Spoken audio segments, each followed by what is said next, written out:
Hello students, आज हम engineering mechanics का एक नया टॉपिक डिस्कस करने जा रहे हैं। इसका नाम है ट्रस। ट्रस है क्या?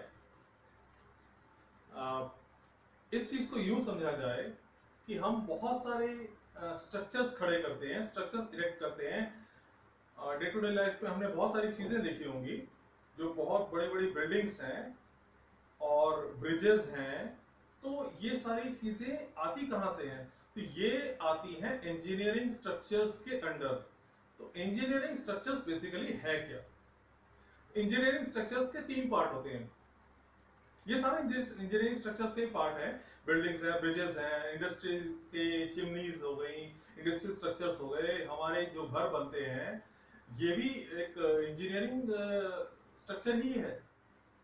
तो अगर हम इसको अच्छे से समझें कि इस इंजीनियरिंग स्ट्रक्चर को क्लासिफाई कैसे किया जाए, तो फर्स्ट इसका आता है ट्रस, सेकंड आता है फ्रेम्स और थर्ड आता है machines.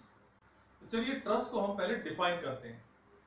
It is a system of uniform bars और members joined together at their ends by riveting or welding and constructed to support loads which are applied only at the joints.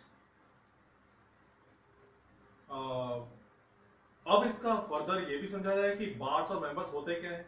तो bars and और members may be of circular cross section, angular cross section and channel cross section.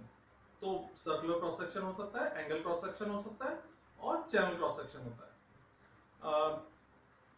आप इसको और अच्छे से समझ सकते हैं। circular cross section मतलब रॉड से मिला करके हम एक कोई भी स्ट्रक्चर बनाते हैं। लाइक हमारी विंडोज हैं, विंडोज में अगर हमने रॉड्स को लेकर के क्रॉस मेंबर्स लेकर के अगर स्ट्रक्चर्स डेवलप किया है, एक वो हो सकता है। और एंगल्स क्या है? एंगल्स आपको मालूम है कि 90 डिग्री पर होते हैं फ्लैट्स, अगर उनको हम एंगल की फॉर्म में देते हैं, इसके डिफरेंट डिफरेंट थिकनेस हो सकती हैं। इस तरह की चीजें हमने देखी होंगी। कुछ स्ट्रक्चर्स वगैरह का सपोर्ट देते हैं हम, जैसे कोई छत या कोई शेड हम डाल रहे हैं, टेम्परेरी शेड है, तो उसमें भी हमने देखा होगा एंगल्स वगैरह, या फर्नीचर वगैरह जो बनता है इसका, और डोर्स वगैरह के ऊपर भी एंगल्स लगते हैं। तो इस तरह की बहुत सारी चीजें हो सकती हैं। और चैनल सेक्शन क्या होता है? चैनल सेक्शन होता है जैसे सी सेक्शन हो गया, आई सेक्शन हो गया, गर्डर्स है, आपने देखा होगा बहुत बड़े बड़े हैवी स्ट्रक्चर्स, आई शेप की, आई क्रॉस सेक्शन के बड़े बड़े बार्स रहते हैं, उनको उनके ऊपर बहुत सारी लोडिंग हो जाती है। जनरली हम रेलवे ब्रिजेस में भी हम देखते हैं काम आता है। और every member of a truss is a two force member. अब ये टू फोर्स मेंबर क्या होगा, इसको हम अभी आगे डिस्कस करते हैं। या इसको यूं समझा जाए कि मान लीजिए ये स्केल है, इसके दोनों एंड्स को हमने होल्ड करके रखा हुआ है। अब जो इस पर सपोर्ट या रिएक्शन या लोडिंग हो रही है, इसके जॉइंट्स पर ही हम लोडिंग दे रहे हैं। जॉइंट्स कहां है? जहां हमने इसको होल्ड किया है, तो इस जॉइंट पर ही लोड देंगे, तो ये ट्रस माना जाएगा। तो फ्रेम्स क्या होगा? सेकेंड पार्ट आता है फ्रेम्स का। तो फ्रेम्स, इसको बहुत इजी वे में हम इसी को एग्जांपल लेते हुए चलते हैं कि इस स्केल के जो जॉइंट्स हैं, एंड्स हैं, इसके ऊपर तो मान लीजिए कर ही दी हमने, साथ ही साथ एक जगह और लोडिंग कर दी है बीच में। एक क्यों, दो जगह, तीन जगह और लोडिंग कर दी हमने। तो मतलब क्या हो गया? इस मेंबर के जॉइंट के अलावा भी इंटरमीडिएट पोजीशंस पे हमने लोडिंग कर दी है। तो फ्रेम्स को कह सकते हैं कि it is meant to support more than two forces. ठीक है। अब आती है बात मशीन की। तो मशीन क्या है? तो मशीन है, it is meant to transmit and modify forces and contains some moving members. जैसे कि कार, आपकी कार जो है वो 4 व्हील्स पे माउंटेड है। अब कार तो माउंटेड है, वो एक अपने आप में एक फ्रेम हो गया। बिकॉज उसके ऊपर लोडिंग कहां कहां हो रही है, चार जहां जॉइंट्स हैं उनके अलावा आप बीच पे पैसेंजर्स बैठ रहे हैं, तो फ्रेम का भी पार्ट हो गया। प्लस अलावा इसके एक चीज और है, समझिएगा ध्यान से, कि इसके ऊपर इंजन भी माउंटेड है, और जो इंजन माउंटेड है वो इंजन में इटसेल्फ मूविंग पार्ट्स है, तो मूविंग मेंबर्स को ये होल्ड कर रहा है साथ में। तो इसलिए ये तीन कैटेगरीज आपको समझ में आ गई होंगी अभी तक इंजीनियरिंग स्ट्रक्चर में, ट्रस, फ्रेम्स एंड मशीन्स क्या होती हैं।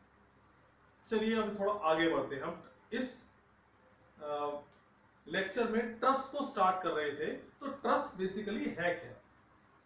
आप ये सामने एक मॉडल देख रहे हैं, रेलवे ब्रिजेस देखे होंगे आपने, रेलवे ब्रिजेस ऐसे ही होते हैं लगभग, बहुत सारे और लेंथ भी हो सकती है। यहां पिलर्स होते हैं जैसा कि आप यहाँ फिगर में देख रहे हैं, एक एंड उसका हिंज होता है, ठीक है, यहां पर हिंज जॉइंट है जिसके ऊपर अबाउट ये ऐसे मूव कर सकता है, और दूसरा एंड रोलर सपोर्ट होता है, मतलब यहां पर पिन लगी होती है, एक प्लेट लगी होगी, उसके नीचे रोलर लगे होंगे, तो ये रोलर सपोर्ट हो गया। तो यहां हिंज सपोर्ट और यहां पर रोलर सपोर्ट। ऐसे ही आगे चलेगा। अगर इसी के जैसा एक और आगे स्ट्रक्चर है, ट्रस है, तो इस कॉलम पर उसके इस एंड पे रोलर सपोर्ट होगी और उस एंड पे हिंज सपोर्ट होगी, ऐसे कंटिन्यूस, जितना लंबा आप ब्रिज चाहे बना सकते हैं इससे। आप इस फिगर में एक चीज देख रहे होंगे, यहाँ पिंक कलर की लाइंस दिख रही हैं, ये जो पिंक कलर के जो मेंबर्स हैं, ये मेंबर्स हैं वो। यहाँ बीच में भी एक मेंबर अगर क्रिएट कर दें, हम करना चाहिए बिल्कुल, अगर स्ट्रक्चर है, प्रॉपर स्ट्रक्चर बनाना है तो इसको बनाना पड़ेगा, ठीक है। ये चार प्लेन से मिलके बना हुआ है, एक, दो और नीचे तीन और ये ऊपर चार। तो जो ब्लू कलर की लाइंस देख रहे हैं वो यहाँ जो हॉरिजॉन्टल मेंबर्स हैं उनको क्रॉस जॉइंट किया गया है यहाँ पर ऐसे।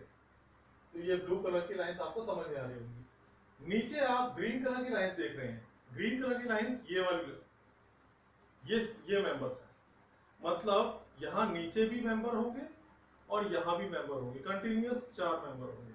और आपको ये पता होना चाहिए कि ट्रैक इसी के ऊपर ले डाउन करते हैं, ठीक है, एक प्लेट लगा देते हैं नीचे ताकि उसकी कोई भी मूविंग पार्ट्स नीचे ना गिरे, ठीक है।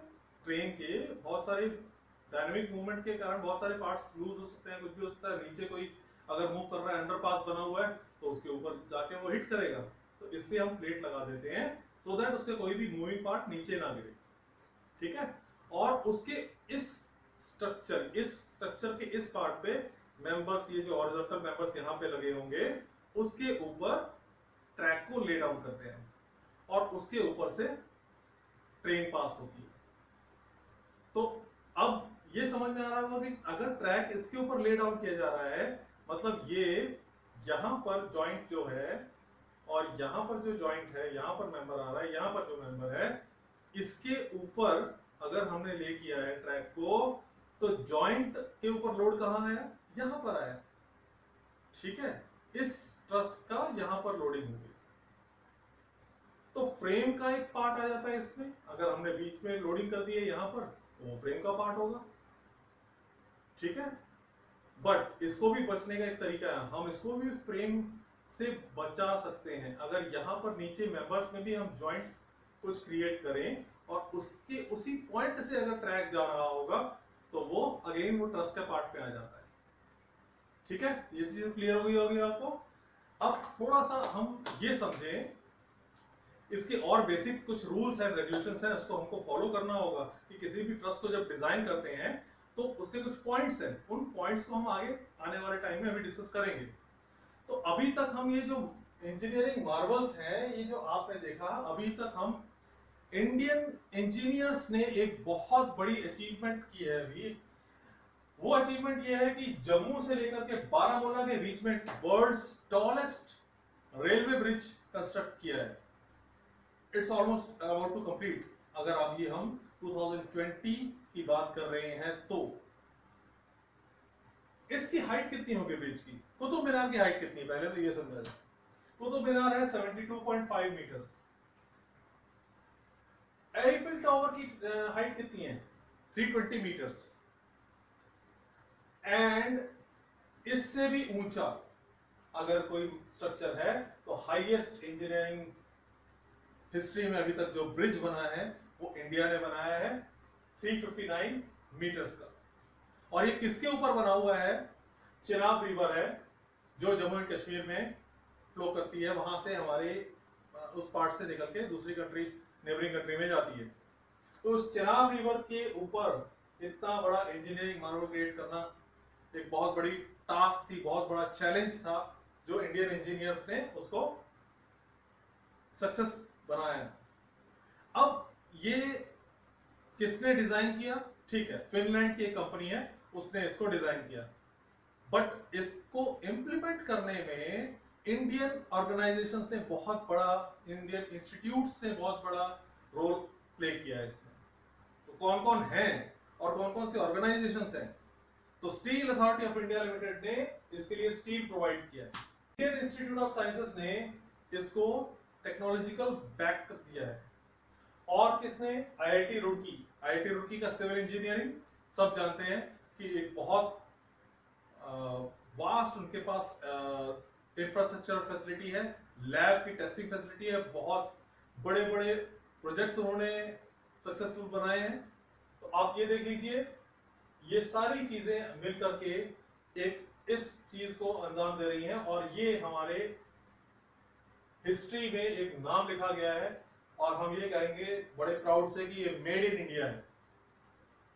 तो इस प्रोजेक्ट का सक्सेस होना हमारे लिए एक बहुत बड़े प्राउड की बात है। तो डियर, आगे हम इसके रूल्स एंड रेगुलेशंस क्या होते हैं, न्यूमेरिकल्स को सॉल्व करने के क्या बेसिक पॉइंट्स हैं, हम उनको डिस्कस करेंगे। तो नेक्स्ट लेक्चर में हम सारी चीजें ट्रस्ट से रिलेटेड डिस्कस करेंगे। होप आपको ये लेक्चर इंटरेस्टिंग लगा होगा, और इस वीडियो को लाइक जरूर कीजिएगा और शेयर जरूर कीजिएगा, और चैनल को सब्सक्राइब जरूर कीजिएगा। Thank you.